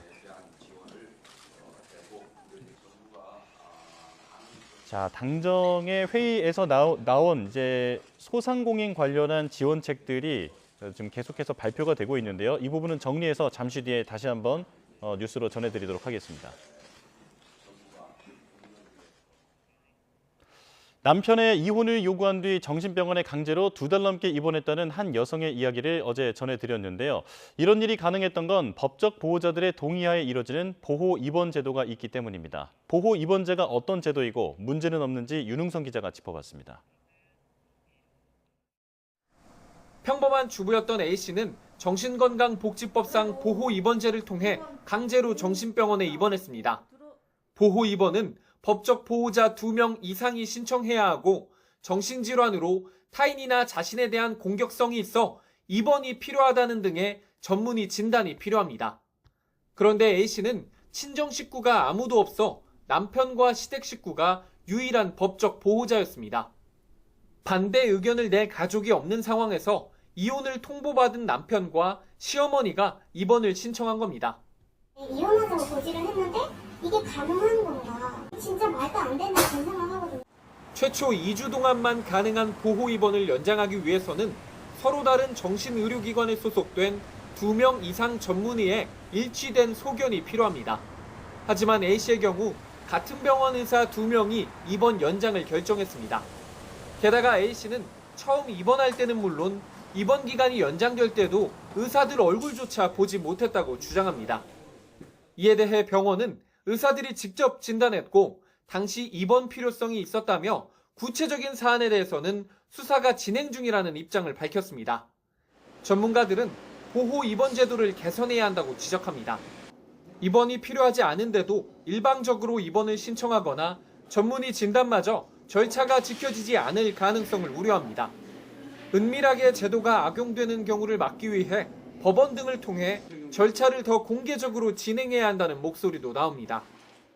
법원 같은 경우에는 양 당사를 불러서 대립적 관계에서 주장할 수 있기 때문에 병원 측 관계자 나오고 환자 측 대리인 나와서 논의해보면 되는 거잖아요. A씨는 정신병원에 강제로 입원했던 지난해 12월부터 지금까지 10개월 된 딸과도 떨어져 얼굴도 보지 못한 채 이혼 소송을 진행하고 있습니다. 고열 때문에 병원을 가서 이렇게 진료를 받았었고 제가 그걸 몰랐다가 어제 알았어요. 가슴이 너무 아프고 막 무너지는 것 같거든요. 아이 보고 싶고 아이 일단 건강을 빨리 챙겨야 되니까. YTN 윤홍성입니다. 뉴스업 화요일 순서 마칩니다. 내일 다시 뵙겠습니다. 고맙습니다.